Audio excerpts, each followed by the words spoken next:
네, 내란 특검이 윤석열 전 대통령에 대한 구속영장을 청구했습니다. 수사를 개시한 지 18일 만에 윤 전 대통령 신병 확보에 나선 건데요. 윤 전 대통령은 120일 만에 재수감 갈림길에 서게 됐습니다. 자, 차재원 부산 가톨릭대 특임교수, 이종근 시사평론가 두 분과 함께 이야기 나눠보겠습니다. 어서 오시죠. 네. 안녕하세요. 네, 안녕하십니까. 자, 오늘 오후에 내란 특검이 윤석열 전 대통령에 대한 구속영장을 전격적으로 청구했습니다. 그러니까 어제 2차 소환 조사를 마쳤고 만 하루도 지나지 않아서 구속영장을 청구한 거 아니겠습니까? 그러니까 이렇다라는 것은 혐의 입증을 어느 정도 이제 끝냈다, 이렇게 생각해 볼 수 있을까요? 그렇죠.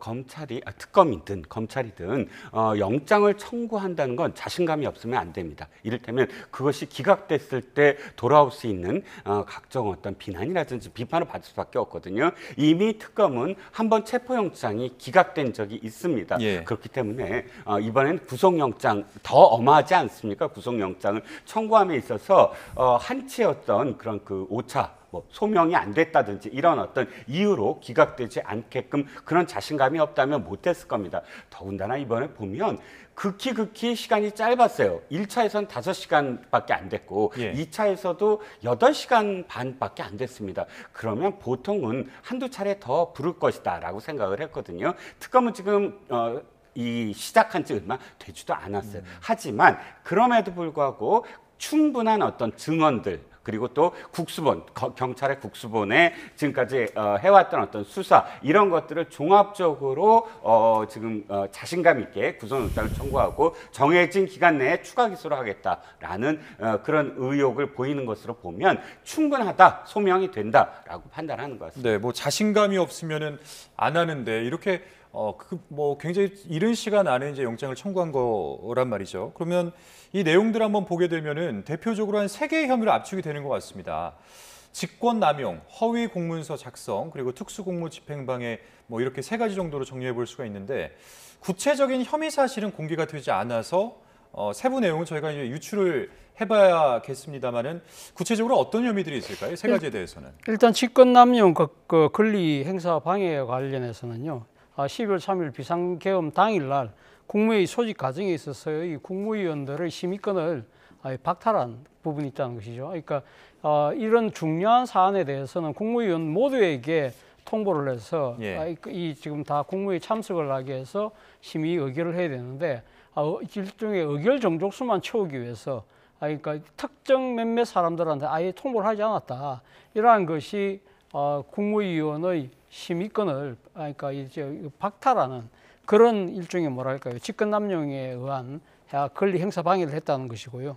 또 하나 허위 공문서 작성이라는 것은 12월 3일 날 비상계엄 선포문과 관련해서 대통령과 그리고 뭐 총리 등 이런 이 국무위원들이 부서가 있어야 되는데 그런 서명을 하지 않은 상태에서 일방적으로 선포문을 만들었다가 그것이 나중에 문제가 된다는 것을 뒤늦게 알고 난 뒤에 그걸 나중에 이 서명을 받았다는 거지 않습니까? 김영우 국방장관 받고 난 뒤에 한덕수 총리 그리고 윤 대통령이 결재하는 그런 수순을 밟았다고 하는데 이건 명백하게 법적 절차를 위반한 것이다. 그렇게 보는 것이고요. 예. 또 하나는 지금 특수공무집행방해는 지난번 그러니까 윤 대통령이 대통령 탄핵당하고 난 뒤에 당시 파면되기 직전에 관제에 머무르고 있을 때 당시 공수처가 체포영장을 발부했잖아요. 체포영장을 그러니까 발부받아서 집행에 나섰을 때 이때 경호처를 동원해서 체포를 방해한 혐의, 이 부분이 아마 지금 특수공무집행방해죄가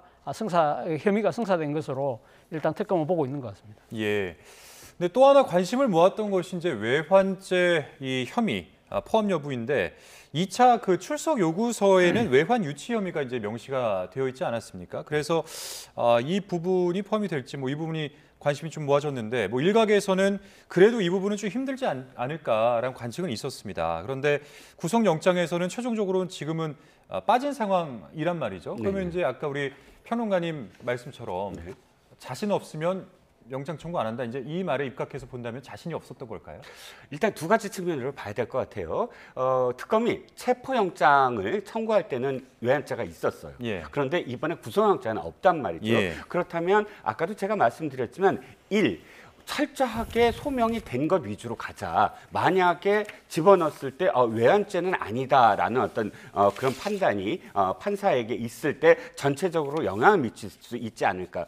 안에 외환죄를 보면 단순히 외환이 아니라 그 안에 92조부터 99조까지 여러 항목으로 되어 있습니다만 두 가지예요. 크게 나눠서. 하나는 예. 뭐냐면 적국과 공모를 해야 됩니다. 통모라고 표현되는데, 그러니까 짜고 무엇인가 대한민국을 해치는 그런 그 결과를 낳아야 됩니다. 짜거나 아니면 적국을 이롭게 하거나, 그게 이적죄, 여적죄거든요. 통모하는 건 그걸 뭐라고 그러냐면 외환 유치죄라고 합니다. 그렇다면 북한에 지금 이 무인기를 보낸 것, 무인기를 보내서 그러니까 이게 도발로 여겨져서 북한이 거기에 대해서 대응해갖고 전쟁을 일으키게 했다. 이것이 북한과 짜고 하거나 아니면 북한을 이롭게 하거나 이 두 가지 중에 하나가 돼야 되는데, 아직은 지금 밝혀진 현재 시점까지는 좀 예. 애매하다. 그렇기 때문에 철저하게 소명을 또 해야 되는 게 아니냐라는 것. 그리고 다른 시각으로 보는 측면도 있어요. 뭐냐면 지금 한 번 구속영장을 청구해서 구속이 언제까지, 그러니까 기소를 하면 6개월입니다. 그러면 6개월이 딱 됐을 때 혹시나 재판이 계속 진행되고 있고 그러다 보면 풀려날 가능성, 6개월이 지나서. 예. 그래서 이 외환죄를 좀 더 다듬고 좀 더 증거를 확보한 다음에 6개월 후에 외환죄로 추가 구속영장을 지금 청구할 수 있다. 이렇게 두 가지 각도로 바라볼 수 있다는 겁니다. 뭐 우리 이제 평론가님께서는 이 법리를 어떻게 해석을 해야 되는지에 대해서 나름대로 주장을 좀 해주셨는데, 우리 교수님이 보시기에는 어떻습니까? 이걸 좀 더 추가적으로 조사를 해야 된다고 보십니까? 당연히 뭐 지금 추가 조사를 하고 할 거로 봅니다. 오늘 뭐 지금 박지영 특검보도 그런 이야기를 했지 않습니까? 지금 현재 외환 혐의를 조사 중이고 그 조사할 양도 많이 남아 있는 상황이다. 그렇기 때문에 이것이 범죄 사실에 포함되지 않는다고 이렇게 지금 이렇게 그러니까 지금 당장의 구속영장에 포함되지 않았지만 향후 조사 여부에 따라서는 포함이 충분히 될 수 있는 것이죠. 그렇다면 아까 이제 우리 평론가님께서 말씀하신 그 공모에 대한 해석에 대한 부분은 어떻습니까? 글쎄요, 뭐 그런 부분들도 뭐 조사를 해봐야 되겠죠. 예. 그런데 제 생각에는 이렇게 신중하는 이유는 결국 국가 안보에 미치는 영향이 상당히 크잖아요. 지금 당장 사실은 이 지금 외환과 관련된 부분은요, 그 이전에 경찰과 검찰에서 조사를 하지 않았던 부분입니다. 사실 이번에 내란 특검에 처음으로 혐의가 추가된 내용이거든요. 그렇기 때문에 사실 거의 다른 조사들은 검찰이나 경찰에서 미리 조사를 해서 충분히 나름대로 증거나 정언을 확보해 놓은 측면이 분명히 있지만, 외환 같은 경우는 이제 막 시작하는 단계이기 때문에 사실은 아마 이 부분에 대해서 구체적인 조사가 이루어지지 않았을 것이고요. 앞서 또 제가 잠깐 이야기했습니다만 이 외환이라는 부분 자체는 상당히 군사 안보에 미치는 영향이 워낙 크기 때문에, 그리고 상당히 국가 기밀을 요하는 부분이 있기 때문에 상당히 특검의 입장에서도 조심스럽게 접근할 수밖에 없는 것이고, 사실 뭐 내란 특검이 이번에 다른 특검과는 달리 서울 고검에다가 지금 사무실을 둔 이유도 예. 바로 이 외환죄를 수사하는 데 있어서의 국가 기밀을 보호하기 위해서, 보안상의 문제 때문에 그런 식으로 그 사무실을 거기다가 뒀다는 내용을 본다고 한다면, 저는 이 외환죄를 가볍게 본다는 것이 아니라 정말 엄중하게 바라보고 있기 때문에 좀 더 신중하게 정말 확실한 증거를 찾기 위해서 그렇게 노력을 하는 하나의 반증이 아닐까라는 생각이 듭니다. 예, 뭐 특검팀이 자신감이 없어서가 아니라 그 정도로 중대하고 엄중한 사안이기 때문에 시간을 두기 위해서 그래서 이번 청구에는 좀 빠진 것 같다라고 이제 말씀을 해주셨습니다. 자, 그리고 어제 2차 그 소환 조사에 대해서 저희가 한번 이야기를 해보게 되면, 뭐 1차 때처럼 이 수사 과정에서의 신경전은 없었던 것으로 전해지고 있습니다만, 뭐 조사 내내 뭐 진술 거부권을 또 행사하지 않았다 이런 내용도 전해지고 있고요. 그런데 출석 시간 등을 두고는 또 매끄럽지 않았던 것으로 또 전해지고 있거든요. 그러니까 이런 것들이 구속영장 청구에 좀 이유가 됐을까? 아니면 뭐 단순히 추가 조사가 필요 없다고 판단해서 구속영장을 청구한 것인가? 여기에 대해서는 어떻게 보십니까?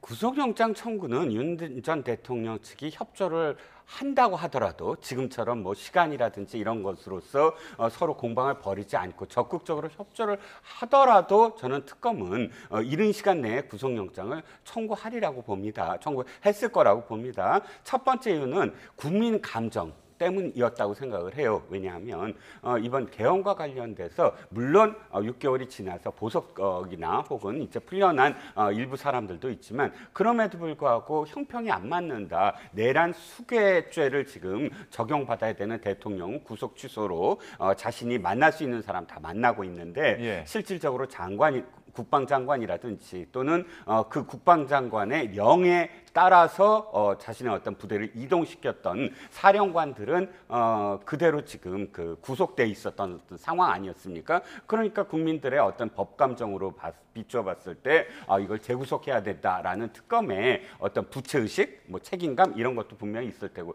또 한 가지는 그 직전까지 경찰이 계속 무엇을 지금 다투었냐면 바로 비화폰 관련 정보 삭제 이 예, 부분과 예. 관련돼서 계속 지금 윤 전 대통령을 체포하려고 했던 겁니다. 제 비화폰 삭제와 관련돼서는 어찌됐든 홍장원 1차장이 12월 9일 날 국회에 나와서 정보위에서 이야기를 했지 않습니까? 대통령이 직접 전화를 했다. 그 내용이 발표되고 나서 바로 경호처에서 조치를 한 것으로 지금 파악을 하고 있어요. 예. 그렇다면 그 내용을 때문에 비화폰을 지금 삭제하라는 누군가의 지시가 있었다라고 경찰은 판단하고 있고 그것을 그대로 받아서 특검은 이것을 계속 놔두면 증거인멸, 계속 이렇게 증거를 계속 인멸하는 그런 그 행위를 할 수가 있다라는 판단, 이런 판단들이 구속영장을 빨리 청구하는 어떤 이유가 되지 않았을까 싶습니다. 자, 이 체포 저지 혐의 관련해서 특검팀이 박종준 전 경호차장, 김성훈 전 경호처 차장을 소환해서 강도 높은 조사를 한 것으로 전해지고 있는데, 자, 이 과정에서 윤 전 대통령이 총 쏠 수는 없느냐, 비화폰 조치해야지 등의 어떤 지시를 내렸다라고 하는 내용들이 나왔거든요. 그러니까 윤 전 대통령 측에서는 뭐 부인은 했지만 경호처 관계자의 증언이 나왔다면은 영장 발부가 영향을 미칠 수 있을까요? 이런 부분들이 이제 밝혀진다면? 예, 그렇죠. 사실 뭐 지금 총을 쏠 수 없느냐 그 이야기 자체가요. 사실 뭐 지금 윤 전 대통령이 내란 혐의를 받고 있습니다만 그거와는 또 별개의 또 다른 하나의 내란 사항을 어떻게 보면 지금 조성한 것이 아니냐 이렇게 볼 수 있는 소지가 있는 것이죠. 자, 이 지금 당시 공수처가 체포영장 1차 집행에서 실패했어요. 두 번째는 경찰을 동원해서 들어갔잖아요. 그래서 그때 당시에 경찰이 상당히 뭐 무장을 하고 간다 이야기가 있었는데 그때 놓은 이야기가 총을 쏠 수 없느냐는 식으로 이야기를 했다고 한다면 예. 국가기관들 간에 소위 말해서 물리력을 충돌하는데 그것이 총을 사용해서 붙는 상황이라고 한다면 그거야말로 국민들 눈에 내란으로 보이는 것이고 그거는 정말 대한민국의 국격에 심각한 타격을 줄 수밖에 없는 거잖아요. 그것이 만약에 소명이 되어 있다고 한다면 판사 입장에서는 뭐 사실은 구속영장을 발부하기가 훨씬 더 쉽지 않을까 하는 생각이 듭니다. 예, 뭐 그 부분이 밝혀진다면은 구속영장 발부에 아주 중대한 이유가 될 수 있다. 이유 중 하나가 될 수 있다.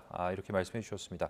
자, 구속영장 청구 직후에 윤 전 대통령 측에서 입장문을 또 냈는데 이런 내용입니다. 특검 조사에서 객관적 증거가 제시된 바가 없고 관련자 진술에 의하더라도 범죄가 성립되지 않는다고 그런 내용으로 이제 반박을 한 건데 뭐 결국 이제 내용들을 쭉 보게 되면은 모든 혐의를 좀 부인하는 그런 상황인 것 같아요. 네, 그렇죠. 그러니까 윤 전 대통령이 이것도 스스로의 어떤 자신감이었을 것 같아요. 왜냐하면 대개는 진술 거부권을 행사할 걸로 판단을 하지 않았습니까? 이전에 공수처의 소환에서도 진술 거부를 한 것으로 기억을 하고요. 그런데 지금 특검과 관련돼서는 적극적으로 8시간 동안 대답을 했고 예. 그전에 1차에서도 5시간에 불과하지만 그래도 진술 거부권을 쓰지 않았다는 건 자신이 법리적으로 빠져나갈 수 있는 여러 가지 자신의 어떤 논리가 있다라는 그런 판단이 아니었으면 아마 진술 거부권을 사용했을 것으로 보입니다. 즉 국무위원과 관련돼서도 아마 전 대통령 측에서는 국무회의가 심의권이지 의결권 결과적으로 투표를 통해서 어떠한 행위를 하는 것도 아니고 또 구속력 그러니까 심의 결과에 따라서 대통령이 국무위원들의 그 결정에 따라 구속되는 건 아니다. 예. 그건 뭐 이렇게 심의를 하더라도 심의 결과가 대통령과 상반되더라도 대통령의 것을 스스로 결정하는 것이지 구속력이 없다. 뭐 이런 여러 가지 어떤 이유를 댔을 겁니다. 그런데 결정적으로 눈에 들여다 보이는 건 이겁니다. 결정적 증거를 내지 않았다라는 거예요. 그러니까 제가 그것도 거꾸로 특검에서도 아마 결정적 증거를 일부러 숨겼을 겁니다. 예. 굳이 그런 어떤 조사 과정에서 그것을 다투면서 자신들의 어떤 카드를 다 보일 이유가 없었다라고 아마 특검은 생각을 했을 테고요. 이런 부분들을 이렇게 종합해 봤을 때 어쨌든 지금 칼과 방패의 그런 뭐랄까요, 충돌은 앞으로도 계속 이어질 것 같습니다. 예. 자, 3대 특검, 내란, 최상병, 김건희 이 중에서 이제 저희 지금까지 내란에 대한 이야기를 한번 해봤는데, 자, 최상병 특검에 대한 이야기도 잠깐 한번 짚어보겠습니다. 이 최상병 특검 팀도 굉장히 이제 수사에 속도를 내고 있는 그런 상황인 것 같습니다. 이번 주부터 수사 외압 의혹의 핵심, 그러니까 이른바 이 VIP 경로설에 대해서 조사를 한다 이런 방침인 건데, 이 수사 또한 정점에는 또 윤석열 대통령이 있지 않습니까? 근데 역시 뭐 그렇다 보니까 윤 전 대통령의 소환이 좀 불가피한 그런 상황인 건데 언제쯤으로 예상을 해볼 수 있을까요? 글쎄요. 일단 그 지금 관계자들을 먼저 소환을 해서 수사를 하는 것이 중요하다는 생각이 들고요. 그 이전에 우리가 앞서 내란 특검에서 지금 윤석열 전 대통령에 대한 구속영장을 지금 일단 청구한다는 거잖아요. 예. 그렇기 때문에 아마 이 최상병 특검뿐만 아니라 김건희 특검에서도 아마 윤 전 대통령을 수사할 가능성이 저는 상당히 높다고 보는데, 그럴 경우에 소환이라는 부분도 결국은 내란 특검에서의 구속영장이 어떻게 될 것이냐. 내란 특검에서 일단 구속영장이 발부가 될 경우에는 윤 대통령의 신병을 쉽게 확보할 수 있는 가능성이 높기 때문에 그런 걸 보고 할 가능성이 높고, 또 하나는 앞서 말씀하셨습니다만 김기한 전 해병대 사령관을 일단 조사를 할 것이기 때문에 당시 김기한 그 사령관이 2023년 7월 31일 날 그 이 최해병 사건과 관련된 사고와 관련된 부분을 해병대 사령부가 브리핑을 하려고 하다가, 수사에 대한 브리핑을 하려고 하다가 그날 있었던 대통령실의 수석 보좌관에 의해서 그 결과에서 대통령이 뭐 이런 사고 때문에 이렇게 사단장을 날릴 경우는 누가 사단장 하겠냐, 그걸 경로를 해서 당시 국방부 장관에게 연락이 갔고, 이 국방부 장관이 그래서 김기한 사령관에게 이야기를 전하면서, 그래서 대통령이 경로서를 전달했다고 박정훈 수사단장이 들었다는 거잖아요. 예. 그런데 그걸 지금 부인하고 있는 것이거든요. 자, 그렇다고 한다면 그동안에는 김기한 사령관이 사실 군에 있었습니다만 이제는 전역을 한 상황이고 또 정권이 교체된 상황이기 때문에 이제는 진실을 밝힐 가능성도 크거든요. 그 만약에 진실이 진짜 많은 분들이 그 지금 의심하듯이 정말 당시 VIP, 즉 윤석열 전 대통령의 그때 경로 때문이었다고 한다면 당연히 소환해서 그 부분을 따져볼 것이 아닐까 하는 생각이 듭니다. 예, 뭐 방금 이제 우리 교수님께서 잘 정리를 해주셨는데, 이 최상병 특검팀이 내일 그 김기한 전 해병대 사령관을 소환하지 않습니까? 네. 뭐 어떤 그 과정에 대해서는 방금 설명을 해주셨는데 다시 한번 말씀을 드리면, 그러니까 이 VIP가 경로했다 이 이야기를 박정훈 전 해병대 수사단장이 들은 건데 그것을 김 전 사령관으로부터 들었다고 이제 증언하고 있는 그런 상황이란 말이죠. 그렇죠. 예. 지금까지 김계환 전 사령관은 부인하고 있었습니다. 뭐 자신은 그런 이야기를 하지 않았다라는 그런 뉘앙스로 계속 일관해 왔는데, 김계환 전 사령관이 어떤 입장을 취하느냐에 따라서 이 지금 수사 이첩, 그러니까 뭐 정확하게는 조사죠, 수사가 아니라 어쨌든 이 박정훈 수사단장의 조사 이첩을 중지시킨 그 주체가 누구냐에 대한 문제, 그 다음에 더 이제 특검이 해야 될 문제 중에 하나가 이종석 국방장관을 호주에 보낸 경위, 호주에 굳이 보내게 된 실질적인 이유가 무엇이냐, 뭐 이런 부분, 그리고 사망 사고의 어떤 쟁점들, 이런 부분들이 미진하게 지금 이어져 왔는데 특검은 그것을 샅샅이 아마 밝혀낼 것으로 보입니다. 예, 뭐 어떤 부분에 좀 집중을 해서 특검이 진행되어야 하는지 이런 부분들 좀 짚어주셨습니다. 자, 김건희 특검 같은 경우에는 수사 대상이 가장 방대합니다. 조사하는 혐의가 뭐 16개가 되는 그런 상황인데, 첫 수사 대상이 뭐 도이치모터스도 아니고 뭐 다른 것도 아니고 이제 삼부토건 주가 조작 혐의예요. 네. 그러니까 이제 이렇다라는 것은, 그러니까 제 1호 수사 대상이 됐다라는 것, 이거는 어떤 의미를 가졌다고 봐야 될까요? 일단 뭐 직접적인 비교가 아까 방금 말씀하신 도이치모터스 주가 조작 사건과 비교를 해보면요. 예. 사실 도이치모터스 주가 조작 사건이 언제 발생했느냐? 그거는 윤 전 대통령이 집권하기 이전, 그리고 또 윤 전 대통령이 김건희 여사하고 결혼도 하기 전에 벌어진 일이에요. 물론 그 집권 이후에 도이치모터스 주가 조작 사건과 관련된 공소시효가 살아있다. 그래서 검찰이 계속 조사를 해야 되는데 권력의 최정점에 있는 피의자이기 때문에 그 봐주기 수사한 뭐 그런 부분들 때문에 논란이 있었건 사실입니다만, 그래 정치적으로 더 큰 논란이 벌어진 것처럼 보이지만 예. 사실 사안의 심각성을 따져보면 삼부 토건의 주가 조작이 그것이 사실이라고 한다면 그게 훨씬 더 크죠. 이 내용을 잠깐 정리를 한번 해주실 일단 수 있을까요? 그러니까 삼부 토건 주가 조작 사건이 제기된 이유는요, 우크라이나 전쟁입니다. 우크라이나 전쟁과 관련해서 당시 우리나라가 우크라이나 전쟁이 종식될 경우에는 재건 사업에 들어갈 것이고, 예. 그 재건 사업을 위한 여러 가지 국제 컨퍼런스가 있었는데 거기에 상당히 거대 이 지금 건설사들이 가는 건 뭐 당연한 것인데, 재개 순위가 한 70mm, 그러니까 도급 순위가 한 70mm밖에 안 되는 삼부토건이 거기 대기업들하고 들어갔다는 거예요. 그러니까 그러면 이 삼부토건이 여기에 들어간 이유가 뭘까? 결국 그러면 이 권력에서 누가 밀어주는 것이고, 예. 그렇다고 한다면 실제 우크라이나 전쟁이 종식되고 진짜 그런 이 건설 시장이 열릴 경우에는 예. 정부의 스포트를 받아서 그러니까 삼부토건이 들어갈 수 있겠네.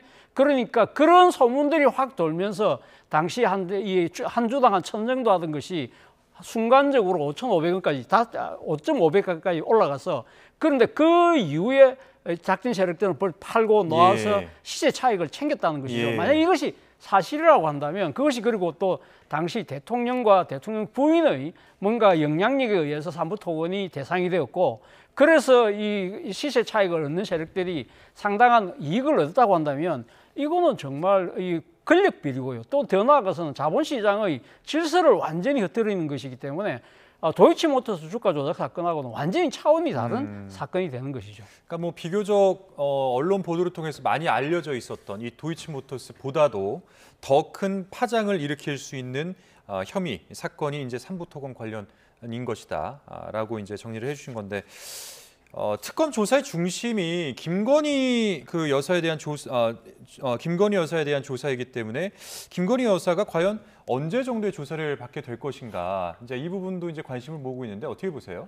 일단 김건희 여사와 관련해서는 사실 삼부토건 이외에도 뭐 아까 우리가 익히 잘 알고 있는, 어느 정도 알고 있는 도이치모터스라든지 여러 가지 어떤 사건들이 다 얽혀 있습니다. 그래서 이런 부분들 16개 혐의를 다 물어봐야 되잖아요. 예. 그러니까 이제 윤 전 대통령을 지금 소환한 건 사실 김건희 여사보다는 간단합니다. 상대적으로 봤을 때 한 3개, 큰 범주로 3개 정도, 거기에 파생되는 게 한두 가지 정도 하면 전체적으로 어떤 파트로 얘기하면 6개 정도의 6개 이내로 정리가 되는데, 지금 보시다시피 16개 사건이에요. 근데 16개 사건이 서로 연결 안 되는 사건들도 많습니다. 그러다 보면 김건희 여사를 물론 자주 소환할 수도 있지만, 그럼에도 불구하고 어느 정도는 방증 취재가 돼야 김건희 여사를 소환을 해서 뭐 몇 번에 걸쳐서 하지만 그것들을 임팩트 있게 컴팩트하게 딱 끝낼 수 있다고 생각을 해요. 그래서 윤석열 전 대통령은 급하다, 빨리 해야 된다라는 아까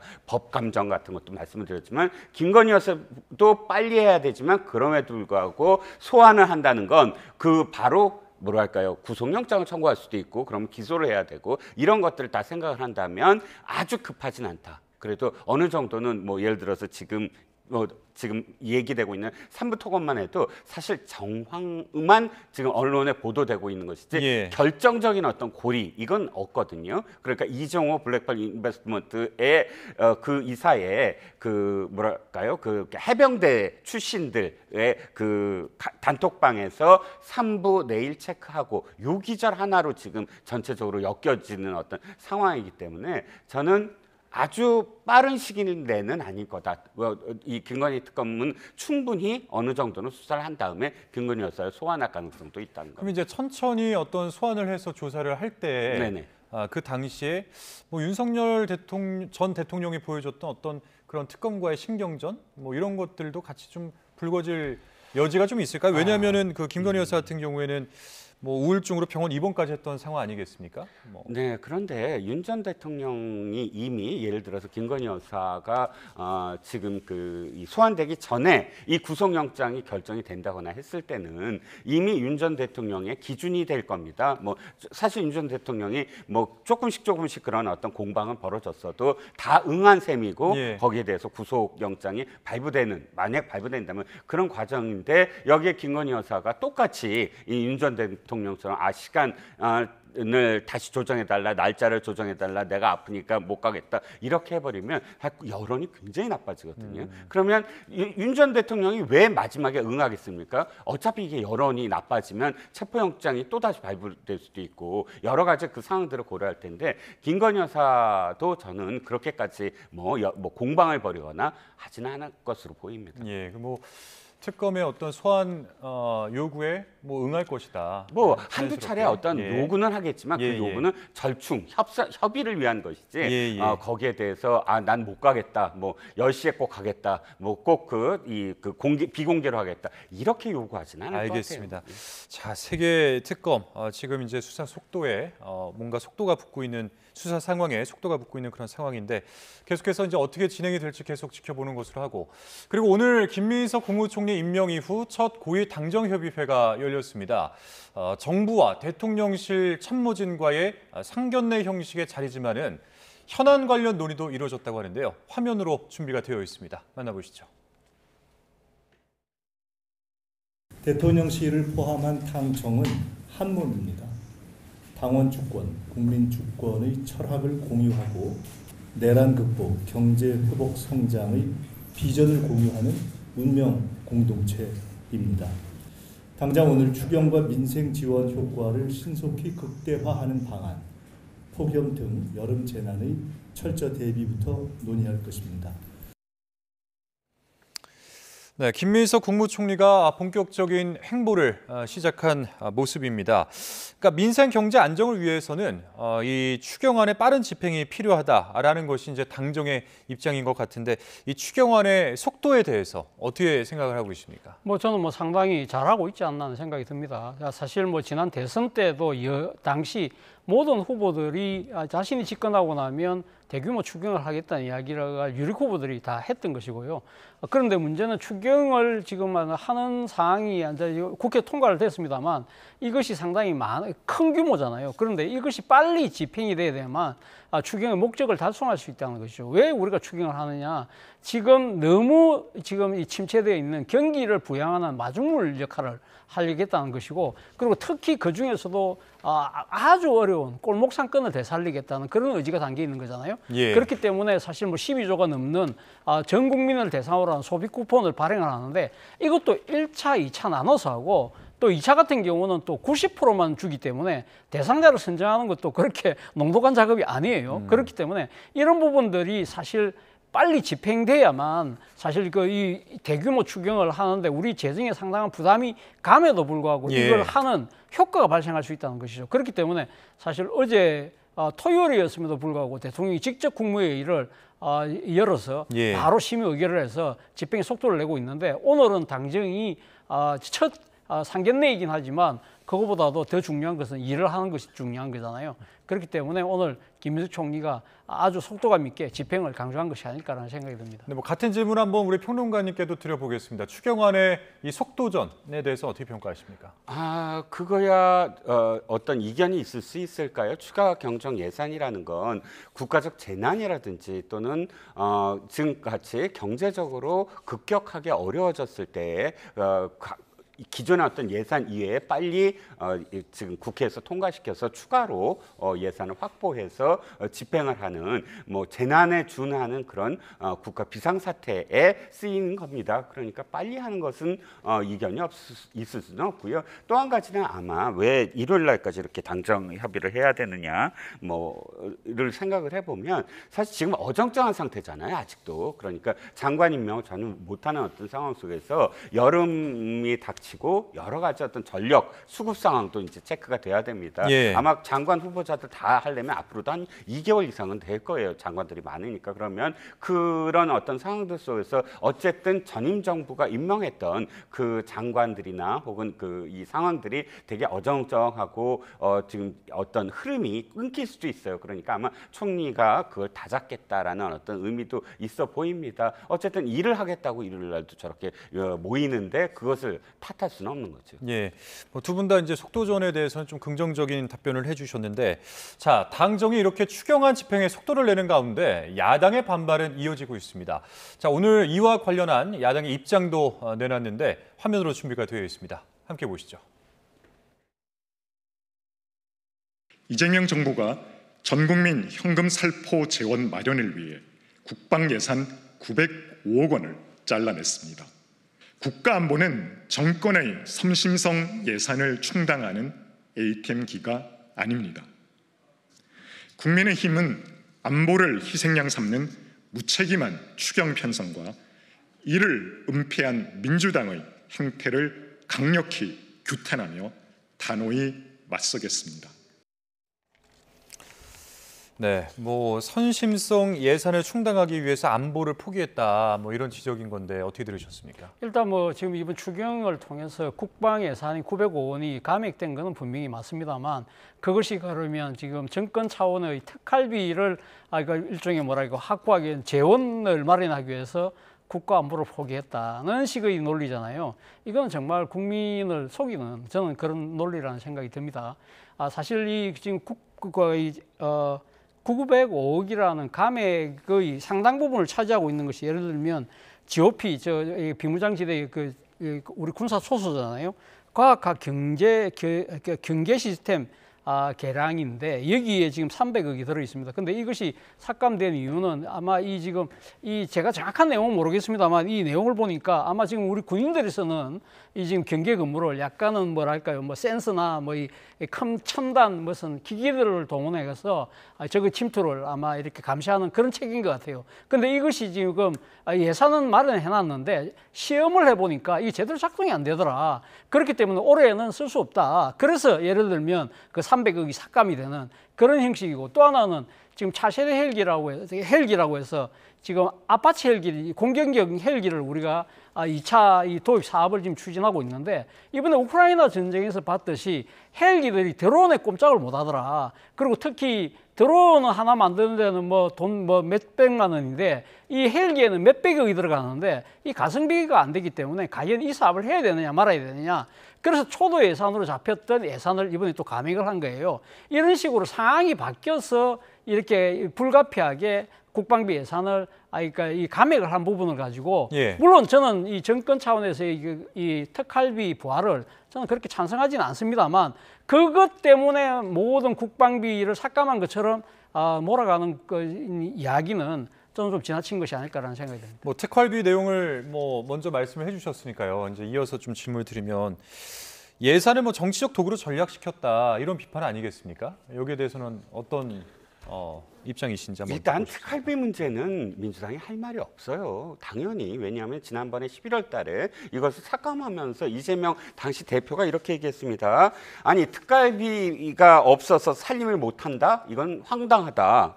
박찬대 원내대표가 이렇게 얘기했습니다. 특활비 삭감했다고 국정마비 안 된다. 그렇다면 이 논리대로라면 특활비 증액 안 해도 됩니다. 특활비 부활 안 해도. 그런데 자신들이 특활비는 필요하고 상대의 특활비는 필요 없다. 이건 내로남불이고요. 두 번째, 지금 이 국방비는 사실상 뭐가 문제냐면 어차피 한정된 자원이잖아요. 예산은 어디에 삭감을 해야 됩니다. 그럼 어디에 넣으려면 이 돌 빼서 이 돌 넣는 거예요. 아니면 계속 무한대로 국채 발행하는 것이고요. 그럼 어느 돌을 빼느냐를 왜 이렇게 급작스럽게 그냥 해버린다라는 거예요. 나중에 사실 판단을 하잖아요. 지금 민주당이 이 추경과 관련해서 날짜 잡은 거 딱 하루에 불과합니다. 하루 동안 그냥 나와서 거수기처럼 하라 이거예요. 그나마 이틀 했지만 그것도 파악을 못했습니다. 이 삭감이. 또 하나 삭감된 거 있어요. 뭔지 아세요? 대학생 근로장학금이에요. 대학생 근로장학금을 포함해서 거의 그 교육비 1,000억 원을 삭감을 했습니다. 그게 14만 명한테 돌아갈 일자리거든요. 그런데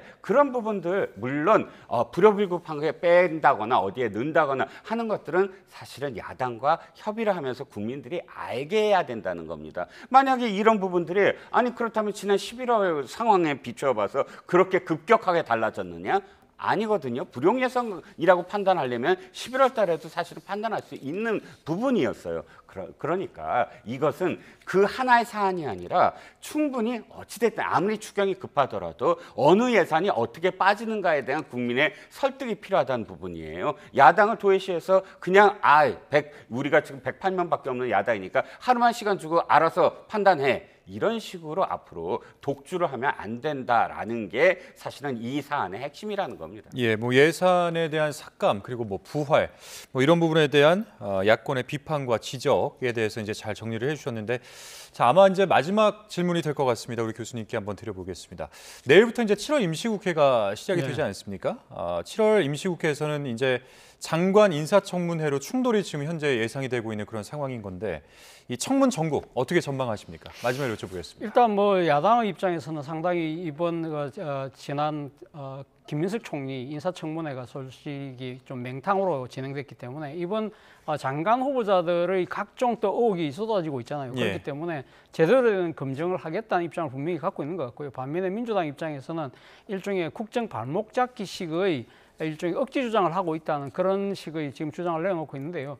저는 국민들은 다 알만한 국민들은 다 안다고 생각합니다. 일단 이 고위공직 후보자들이 둘러싼 여러 가지 의혹들에 대해서는 그냥 자신의 그 일방적인 설명으로 끝날 것이 아니라 정말 객관적인 자료를 통해서 소명을 하는 그런 노력을 해야만 이재명 정부가 지금 이야기하고 있는 일종의 뭐랄까요, 국민 눈높이에 맞는 이 협치가 가능할 수 있지 않나 하는 생각이 듭니다. 예, 자, 요거는 이제 저희가 시간상 한 분께만 질문을 드리려고 했는데 또 답변을 좀 들어야 될 것 같아서 여쭤보겠습니다. 네, 김인석 총리가 이제 뭐 인준이 통과됐긴 했지만 김인석 총리처럼 모든 다른 후보들도 청문회 때 얘기하겠다 이렇게 태도를 하는 건 대단히 잘못됐다고 생각합니다. 왜냐하면 청문회 때 얘기하는 게 아니라 청문회 전에 다 자료를 제출해야 돼요. 그러니까 그래서 의원들이 그걸 보고 요약된 질문 그리고 해당되지 않는 질문 다 빼고 컴팩트하게 하루에 진행할 수 있는데 당일날 서류 주거나 당일날 오후까지 서를 넘기거나 당일날 이야기하겠다는 건